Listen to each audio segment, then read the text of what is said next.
이스라엘의 종교적 중심으로 보면 구약의 5세 모경을 중심으로 신앙생활을 했고, 그리고 선지서들이 있은 이후로 이제 하나님의 말씀이 선지자들을 통하여 이제 전해지게 되었고, 왕정 시대를 통해서 정치적 체계를 영적 체계로 하나님의 나라를 이루기를 원하시는 하나님의 역사가 정치의 왕을 통해서 이루어지기를 원하는 그런 하나님의 뜻이 있었습니다. 그런데 성전을 중심으로 해서 모세 오경을 모토로 해서 살아갔던 그 사람들 중에 두 지파가 주류를 이루게 되었는데, 한 지파는 이제 사두개인 지파고, 또 한 지파는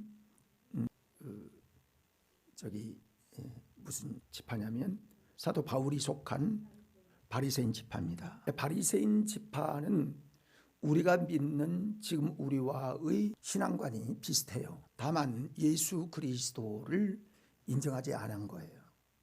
예수 그리스도가 우리를 구원하러 이 땅에 오신 예수 그리스도를 부인하는 사람들이죠.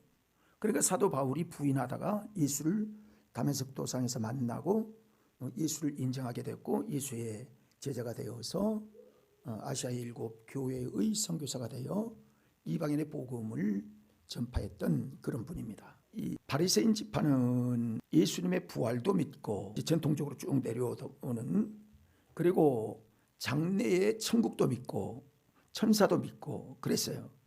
그런데 사두개인 지파는 부활을 부인해요. 그리고 장래의 천국도 부인해요. 그런 신앙관을 가지고 신앙생활을 한 거죠. 그러니까 여러분, 신앙생활을 같이 한다 할지라도 어떤 신앙관을 가지고 있느냐가 굉장히 중요합니다. 그래서 지금 한국교회도 신앙이 140년이 됐는데, 선교사들로 받은 신앙이 한 140년이 되어서 지금까지 한국교회를 이루고 있는데, 지금 정치 체제가 그렇잖아요. 어떤 사람들은 북한과 가까운 그런 신앙 체계를 가지고 살아가는 사람들이 있고, 또 어떤 교회들은 정말 이 나라가 세워진, 하나님께서 이 나라를 세우실 때에 어떤 목적으로 세우셨나 해서 하나님의 사람을 통해서 세운 이 나라가, 기독교들을 통하여 교회 중심으로 해서 이 나라가 한미 동맹을 통하여 하나님의 도우심으로 이 모든 일들이 성령 안에서, 믿음 안에서 이루어진 이런 그 줄기를 타고 지금까지 내려온 대한민국을 바로 보는 그런 보수적인 그런 사람들의 줄기가 다른 거죠. 그러니까 보수주의 신앙을 가진 사람들이 그들을 볼 때는 너무 답답한 거예요. 그러나 그들이 또 우리 정통적인 보수주의 신앙을 가진 사람들은 또 어떻게 보면 답답하겠죠. 융통성이 없다, 그렇게 생각하겠죠. 근데 여러분, 진리는 타협이 없어요. 다른 부분들은 수용해요. 우리가 다 이해해요. 사람이 살다 보면 이런 생각도 가지고 있을 수가 있고, 이런 생각도 가지고 있을 수가 있고, 그렇다. 그러나 하나님께서 하나님의 진리 가운데 어떤 타협이, 야 적당하게 해, 이런 게 있는 게 아니에요.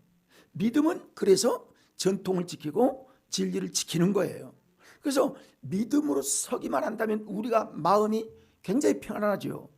그러나 이 나라가 그렇게 가지 아니하고 자꾸 좌파 성향으로 가고 공산주의와 가깝게 가려고 하고, 그러니까 마음이 너무너무 답답한 거예요. 안타까운 거예요. 아주 안타까운 거예요. 이 나라가 장래에 어떻게 될까? 하나님의 도우심이 지금까지 있어서 이렇게 하나님의 축복으로 이렇게 정말 기적적인 나라가 되었는데 앞으로 어떻게 될까? 이게 막 마음속에 너무 걱정이 되는 거예요.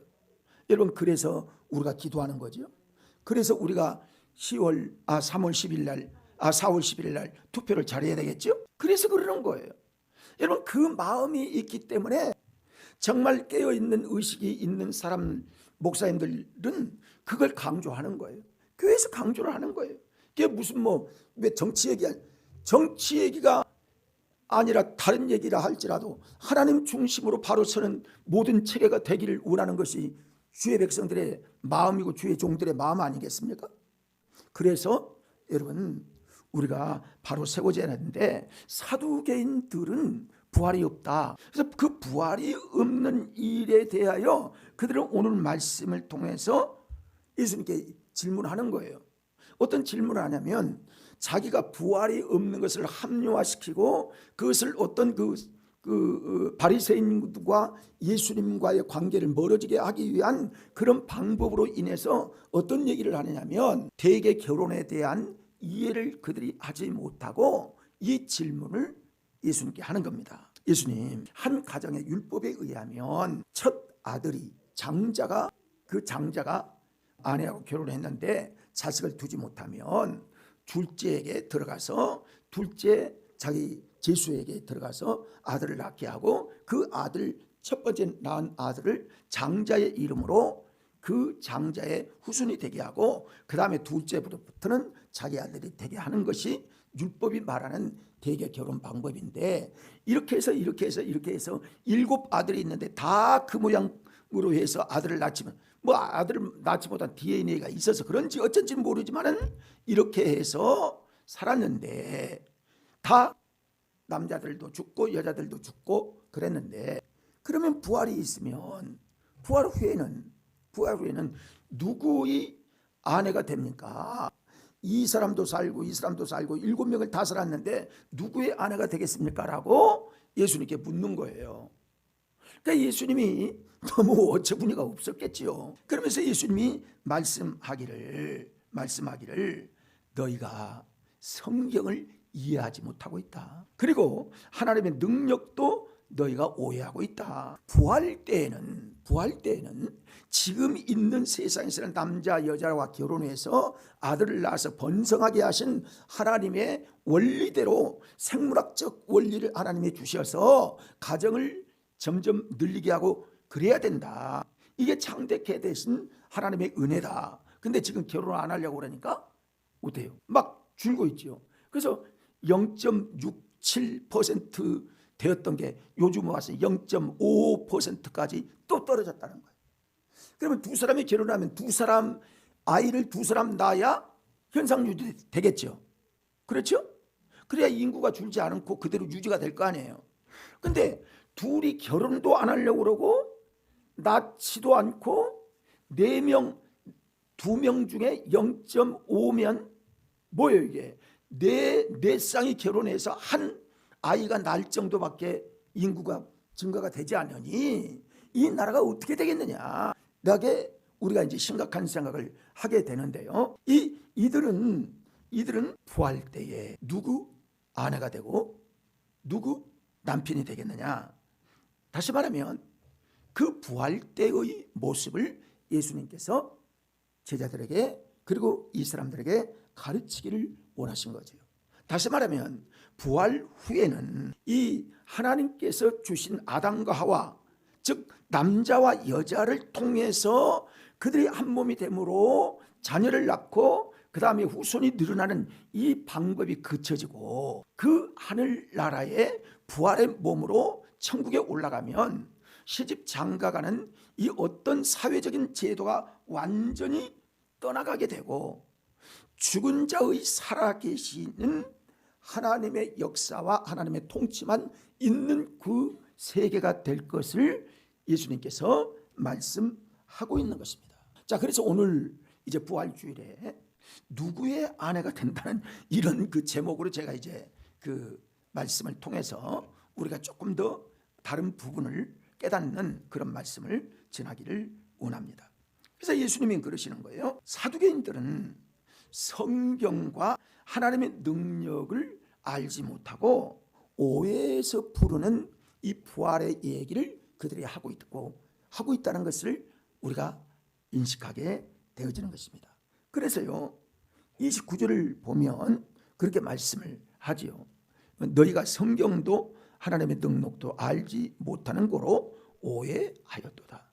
여러분, 오해된 신앙생활을 얼마나 많이 합니까? 여러분, 이단들이 왜 생겨나는가요? 오해에서 생기는, 오해에서. 우리가 성경을 떠나서 오해하는 일들도 많이 있는 거 아닙니까? 그 사람에 대해서 오해, 잘못 알고 있는 그런 부분들이 있는 것이죠. 성경에 대해서도요, 부활 이후의 세계는 이렇게 오해로 인하여 사두개인들이 시집도 안 가고 장가도 안 가는 이 부활의 세계를 이해하지 못하고 이 말씀을 여기에 갖다 대서 부활 후에 대한 이야기를 질문하고 있다는 거예요. 그 마음속에는 예수님 부활 후에는 어떻게 됩니까? 어떻게 되시나요? 어떻게 되나요? 그거 좀 우리에게 가르쳐 주세요. 이렇게 얘기했다면 예수님께서 아셨겠지요. 근데 그들 마음속에는 이 부활에 대한 예수님의 가르침에 대하여 그들은 지금 다른 모습을 가지고 오해를 하고 있는 것들을 보게 됩니다. 그런데 이 말씀이 어디에 있느냐면 신명기 25장 5절 6절에 보면 그 말씀이 나와요. 자, 같이 읽어볼까요? 형제들이 함께 사는데 그중 하나가 죽고 아들이 없거든 그 죽은 자의 아내는 나가서 타인에게 시집 가지 말 것이요 그의 남편의 형제가 그에게로 들어가서 그를 맞이하여 아내로 삼아 그의 남편의 형제된 의무를 그에게 대행할 것이요 그 여인이 낳은 첫 아들이 그 죽은 형제의 이름을 잊게 하여 그 이름이 이스라엘 중에서 끊어지지 않게 할 것이니라. 그러니까 하나님이 주신 계보가 끊어지지 않도록 그들에게 자녀를 얻는 방법을 이런 방법으로 말씀을 하시는 거죠. 우리는 지금 우리나라 같은 경우에는 양자 제도가 있죠. 그렇죠? 아이가 없으면 양자를 삼거나 또 타인을 양자로 삼거나 또 우리나라 아이들을 미국에 보내든지 스위스에 보내든지 다른 나라에 보내서 양자로 보내는 그런 일들이 있는데 이제 우리는 전쟁시대도 아니고 그럴 사람도 없고 보낼 사람도 없고 그러는 거죠. 군인들의 수가 줄으니까 지금 여군을 이제 언제부턴가 여자 군인이 될 수밖에 없는 그런 상황에 놓여 있는 것이지요. 그러니까 구약 이스라엘에서 남자의 대가 끊어지지 않도록 하기 위하여 대개 결혼의 제도를 하나님께서 말씀하셨는데 이 대개 제도의 말씀을 사두개인들은 부활과 관련된 이야기를 하고 있다는 것이죠. 그러니까 오해가 보통 오해가 아닌 거죠. 예수님께서 이들의 얘기를 듣고 어처구니가 없는 그런 상태의 말씀이라고 볼 수가 있습니다. 다시 말하면 그들은 부활을 부인하려고 하는 그런 이야기를 지금 예수님께 하고 있는 뉘앙스가 다분히 있는 뜻이 보여지는 것입니다. 그러니까 하나님의 말씀에 대한 지식이 있으면 그런 오해하겠습니까? 오해하지 않죠. 지금 얘기를 들어서 누가 우리가 전도를 하는데 예수님을 믿으면 천국에 가고 부활된 이 아름다운 영광의 기업을 누리게 됩니다. 그렇지 않으면 지옥에 갑니다.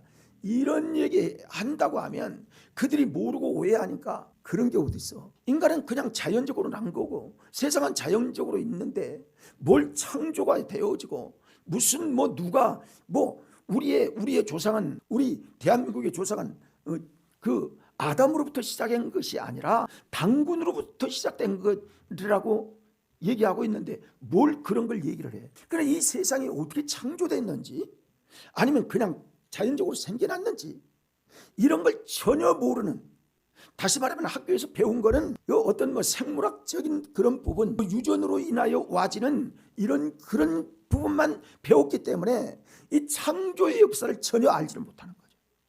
그런데 여러분 기독교 국가에서는 뭘 배워요? 여러분 유전 아니면 뭐 어떤 그 진화 이런 걸 배우는 게 아니라 창조를 배우잖아요. 창조를. 그러니까 올바로 배우는 거죠. 그러니까 우리 대한민국 사람들은요 교육을 처음부터 첫 번째 단추부터 잘못 낀 교육을 받는 거예요.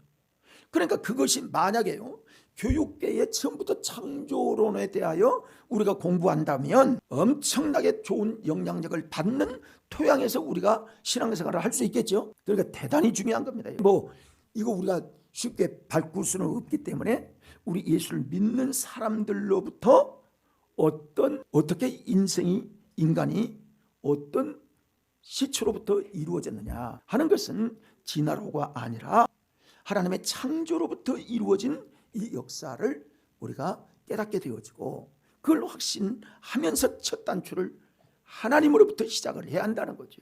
그래야만 인생이 코드가 잘 맞춰지고 그 다음에 모든 부분들이 촥촥 옛날과 지금이 현재가 완전히 맞아서 AD와 BC가 뭔지를 알게 되고 하나님의 창조를 알게 되고 이해가 될 수 있게 되는 것입니다. 그러니까 사두개인들은요, 하나님의 능력도 알지 못하고 그들은 시험에 빠져서 그들은 하나님을 믿는 것 같은데 그 자기들이 가지고 있는 그 고집스러운 전통 때문에 하나님을 섬기지만 올바른 신앙관을 갖지 않았다. 그러니까 하나님을 믿긴 믿는데 올바로 믿지 않은 거죠.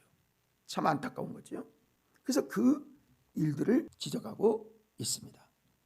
여러분, 우리 사람은 하나님 다음으로 아주 귀한 존재로 하나님의 지혜와 영을 부으시고 그리고 종교성이 있게 하시고 지식이 있게 하시고 두뇌를 개발하고 창조하고 하나님께 주신 이 은혜를 힘입고 살도록 하나님이 창조하셨습니다. 중요한 것은 우리가 전능하느냐 이 말이에요. 우리 인간이 전능해서 모르는 게 없이 다 알고 다 잘하느냐 이거예요. 아니죠. 우리가 전능합니까? 전능하지 못해요. 부분적으로 알아요. 부분적인 거예요. 우리가 알고 있는 건 부분적인 거예요.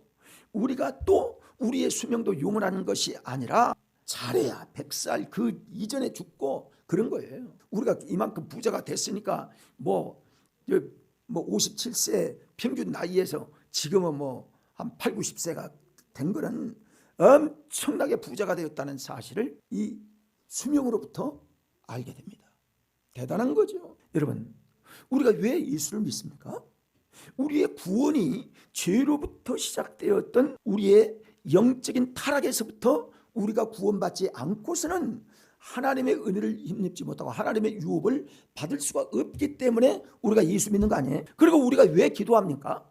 우리는 한정되어 있고 우리는 유한하고 전능하신 하나님의 능치 못함이 없으신 하나님의 도우심이 우리에게 있고 그 도우심을 바라기 때문에 기도하고 하나님께 영적 생활을 하고 기도 생활을 하는 거 아닙니까? 여러분, 기도 생활 안 하는 사람이 왜 안 한 줄 아세요? 하나님께 기도해도 소용없다라고 생각하기 때문에 안 하는 겁니다. 그러나 우리는 우리 스스로 할 수 있는 것은 한계가 있는 거예요.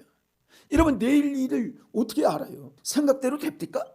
안 되는 겁니다. 그러니까 하나님의 도우심을 받을 수 있는 것은 믿음의 증거예요. 그게. 난 이번에 부활주일 한 주간을 혹시 다른 사람이 한 사람이라도 부활주일 날 새벽 기도를 나올 수 있을까? 사실은 기다렸거든요. 이런 적은요, 우리 교회에서도 이런 적은 지금까지 별로 없었습니다. 그러면 안 되는 거거든요. 옛날보다 여러분이 직장 다니는 사람들이 지금 다 토요일 쉬고 주일날 쉬는데 물론 어려움도 있었겠지만 여러분, 우리가 교회에서 부활을 선포하고 고난주간이 있고 이런 과정이 있는데도 다시 말하면 어떤 말씀을 전한다 할지라도 마음에 감동 감화와 삶의 변화가 없구나. 혹시 내가 오해할 수도 있어요. 그렇다면 여러분, 그러면 안 되죠. 자, 함께 따라합시다. 열심을 냅시다. 그래야 합니다. 직분자들이요, 그냥 무슨 가지고만 있거나 이러면 안 돼요. 주님께 시간을 드리려고 하고 주님 중심으로 살려고 하는, 왜?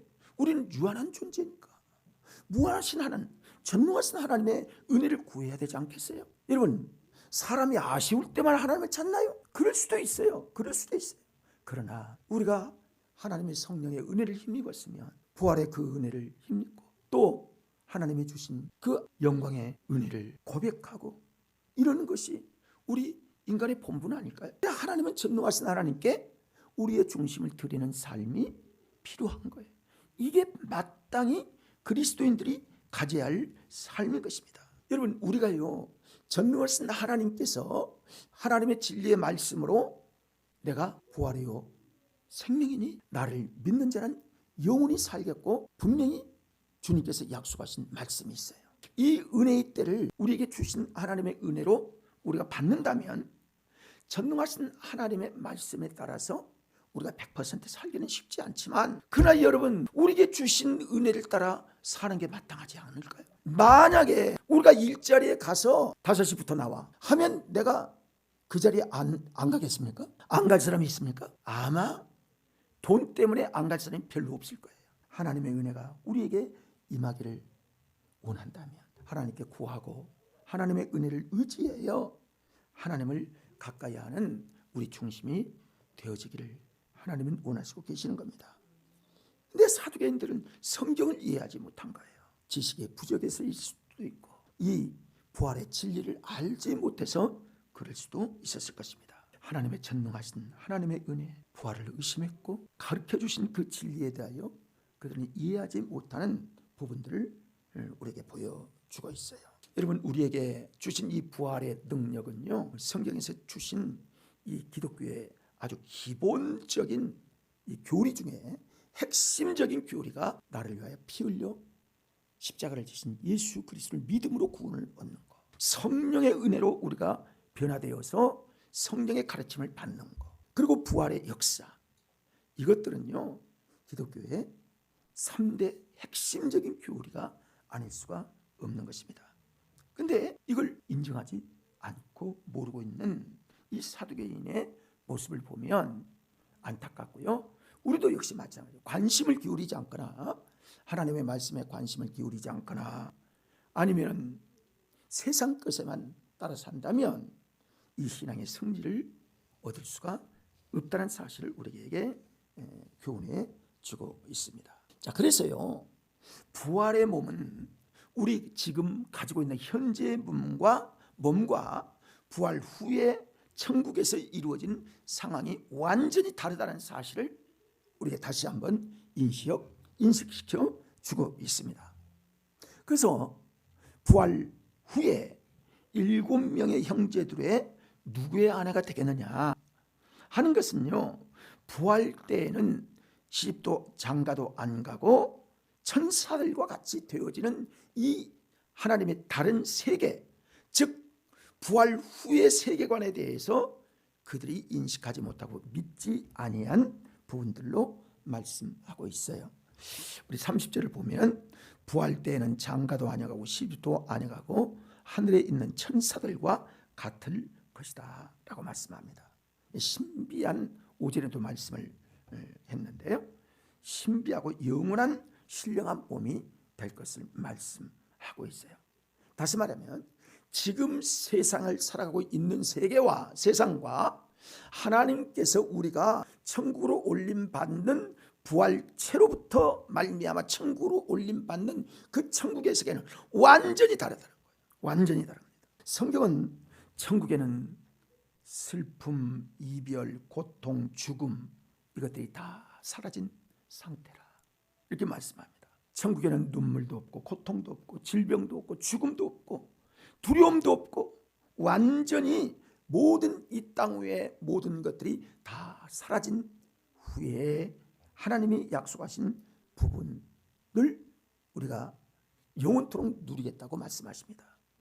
여러분, 이 세상은요, 가족 생활을 해야지요, 친구 있지요, 민족이 있지요, 우리 나라도 편이 갈라져서요, 아주 그런 것 때문에 와지는 고통, 갈등, 그 불의한 것들 우리가 보면서 슬퍼하고 애통해하고 기도하고 이런 아주 복잡한 일들이 얼마나 많아요. 그것 때문에 많은 스트레스를 받는 거고, 그것 때문에 여러분 얼마나 많은 손해가 있고, 그것 때문에 그 원수들이 우리를 침범하려고 하는 모든 것들이 얼마나 많습니까? 북한이 우리나라를 침범한 일들은 수천 번 있습니다. 그런데 여러분, 우리나라가 북한을 한번 그렇게 테러를 하거나 그렇게 해롭게 하거나 한 번이라도 했습니까? 그런데요, 이 이데올로기가 다른 이 좌파 사람들은요, 북한에 대해서는 한 번도 그런 얘기를 안 하고 우리나라 우리 같은 민족에게 대해서는 이게 나라냐 이게 나라냐 이렇게 그렇게 얘기하고 있는 거예요. 이게 정상적인 얘기입니까, 여러분? 그럼에도 불구하고 우리 백성들은요, 그거에 대해서 동조하고 그거에 대해서 좋게 여기고, 지금도 기독교인들이요, 우파에 대한 그 복음에 대한 것들을 아주 가벼이 여기고 그 정권을 아주 욕하고 비아냥거리고 그쪽 편에 서지 않는 아주 안타까운 마음이요. 있는 거예요. 여러분 싫어할 수 있지만은 그러나 여러분 성경적으로 우리가 생각해 보고 복음적으로 생각해 보면요, 금방 이게 질서가 잡히는 거거든요. 여러분 천국은요 이런 거 다 없어지는 거예요. 아픔도 이별도 눈물도 고통도 없는 하나님의 나라. 왜 그럴까요? 거기 가면 모든 것들이 다 없어지고 다 형제 자매, 그리고 느끼기는 하겠죠. 저 사람이 내 아내였고 저 사람이 내 남편이었구나, 이런 것들이 부모의 그 부분, 그런 것들도 느낄 수는 있겠죠. 그러나 모든 것들은 다 완전히 달라진 그런 세계를 살아가게 되는 거예요. 그래서 장가도 안 가고 시집도 안 간다. 이성적인 관계가 다 떠나고 초월해서 정말 차원 높은 하나님의 세계가 이루어지게 될 것입니다. 그래서 그 사랑으로 하나가 되어지는 아카페적 사랑이 존재하는 그곳이 바로 천국이게 될 것을 성경은 말씀하고 있어요. 물론 우리도 그러지요. 부모가 자녀를 사랑하는 것, 이건요 우리 부모들이 생명이 끊어진 날 동안 자녀를 사랑하는 그 마음, 그들을 위하여 기도하는 마음, 이거 끊어지지 않습니다. 자녀들은 그런 거 잘 모를 거예요. 더 이상 불안하고 불안정한 이 세대가 아니라 하나님께서 우리에게 주신 하나님의 완전한 곳이 바로 하나님이 우리에게 약속하신 천국이요, 지금 생활과 이렇게 다르다는 사실을 말씀해 주고 있어요. 그렇습니다. 천국에는 남자 여자 이거 뭐 의미가 없고요, 직장 생활이 거기에 있는 것도 아니고 모든 것들이 다 초월해서 하나님은 아버지요 우리는 그의 자녀로서, 그리고 믿음의 형제들로서 한 가족 이루고 한 띠로 띄운 성령의 띠를 따라 사는 거예요. 아브라함을 통해서 우리가 위대한 우리의 믿음의 조상이지만 그때가 되면 우리도 그런 단계에 올라가서 조상이 될 수는 없지만 아브라함과 우리와 같이 통행할 수 있고 그리고 교통할 수 있는 그런 세계가 바로 천국의 세계가 되어지는 것이죠. 이렇게 순수한 모습으로 바뀌어질 것이라고 말씀을 합니다. 여러분 우리는요 지금 이 세상을 살아갈 때는요 불안정한 상태로 살아가는 겁니다. 이게 완전한 상태가 없어요. 교회 생활을 아무리 열심히 해도요 갈등도 있을 수가 있고 여러 가지의 모순들도 있을 수가 있는 거예요. 인간 세상은 우리로 육체로 살고 있는 현재의 생활은요 가정도 그렇고 교회도 그럴 수 있어요. 정말 사랑해서 이상적으로 살기 위해서 여러분 두 사람이 사랑해서 결혼을 하지만은요 살아보면 그 이상적인 건 아니잖아요. 교회 생활도 그럴 수 있어요. 그런데 천국에는 그렇지 않습니다. 그래서 사도 바울은 천국에 대해서 지금 우리의 생활 속에서 그렇게 표현을 합니다. 고린도전서 13장 12절의 말씀을 보면 읽어볼까요? 우리가 지금은 거울로 보는 것 같이 희미하나 그때에는 얼굴과 얼굴을 대하여 볼 것이요 지금은 내가 부분적으로 아나 그때는 주께서 나를 아신 것 같이 내가 온전히 알리라. 그때는 언제요? 부활 이후에 천국에 올라간 삶. 그때는 지금처럼 우리가 거울을 보아도 이게 희미하고 이게 진짜인가 이게 가짜인가 이게 잘하고 있는가 못하고 있는가 이럴 수 있는 갈등이 있을 수가 있는데 그때는 완전하게 두 눈으로 똑똑히 보는 것처럼 확실한 삶을 부활 후에 살아가게 될 것을 말씀하고 있어요. 여러분 그날에 분명히 오게 될 줄 믿습니다. 그렇습니다. 우리가 그래서요 신앙생활 잘 해야 됩니다. 40대나 50대나 60대까지도 내가 이제 앞으로 가까이 되었으니까 잘해야지 그런 의식 별로 없어요. 왜? 현실이 바쁘니까. 또 현실적인 것이 언제나 앞서니까. 그러나 여러분 퇴직을 하고 나이가 들면요 그때부터는 이제 하나님께서 주신 우리의 생애가 어떻게 구별이 되는가 하는 걸 알게 되고요 주님의 만남을 위하여 준비를 잘 해야 되겠다는 그런 마음이 들게 되어지는 것입니다.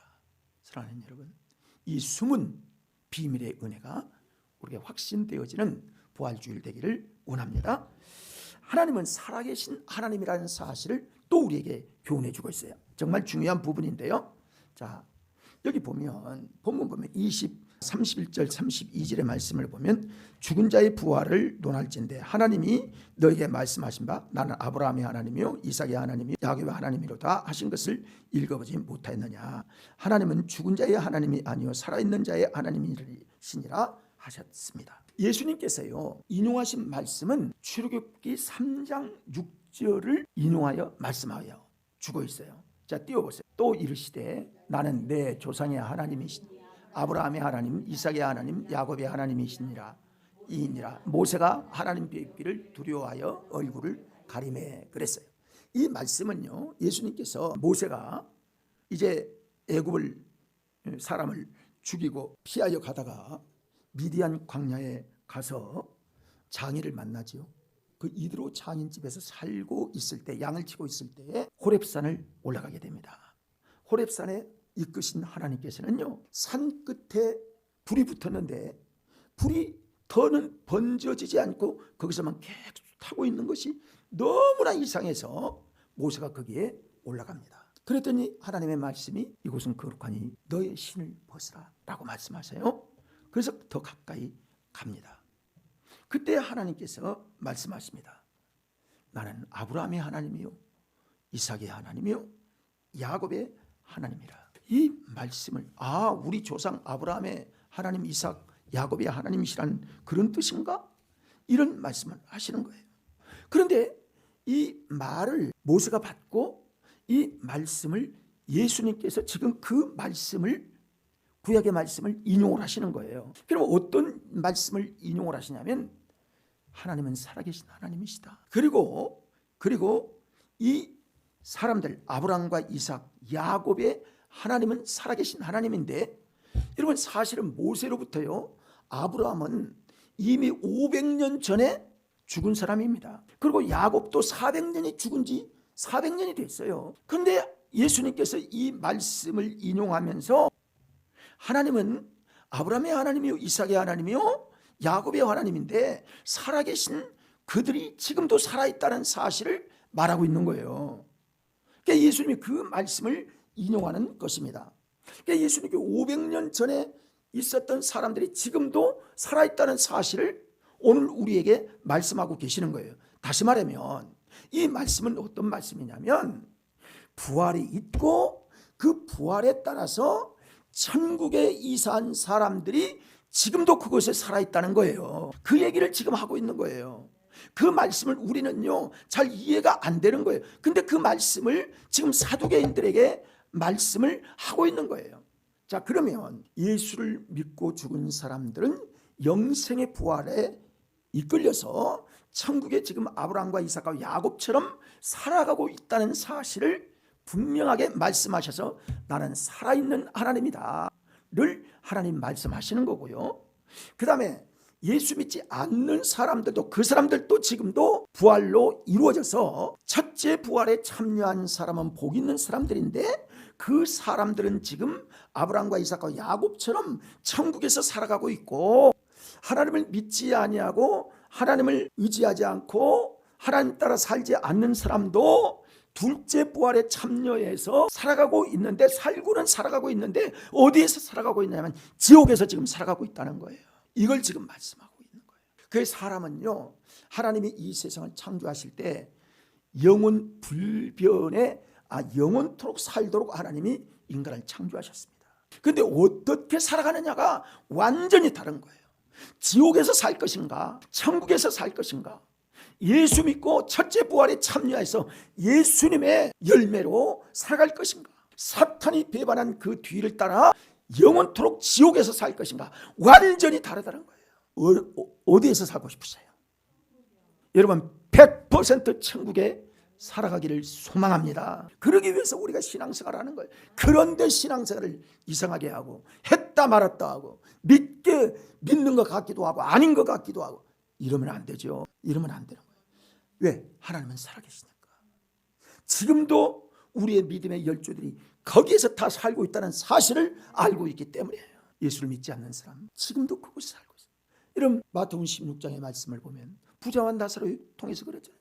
아버지요 나는 지금 이 지옥불에 떨어져 살고 있는데 너무너무 뜨거워서 물 한 방울만 좀 내 혀에 댔으면 좋겠으니 내가 지금 그럴 수 없으니까 내 형제들은 좀 이곳에 오지 아니하고 천국에 갈 수 있도록 그렇게 좀 누구를 보내서 그렇게 지원해 주십시오. 그러더니 아브라함이 뭐라고 그랬어요?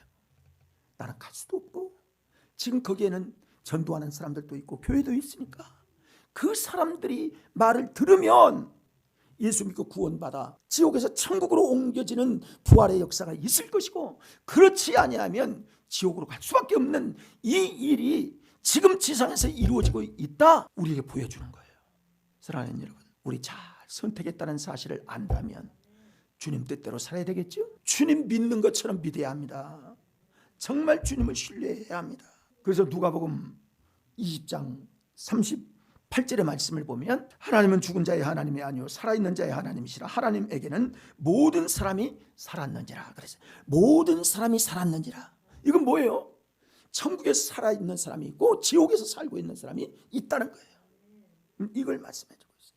요한복음 5장 29절의 말씀을 볼까요? 시작. 선한 일을 행한 자는 생명의 부활로, 악한 일을 행하는 자는 심판의 부활로 나오리라. 자, 생명의 부활이 있고 심판의 부활이 있죠.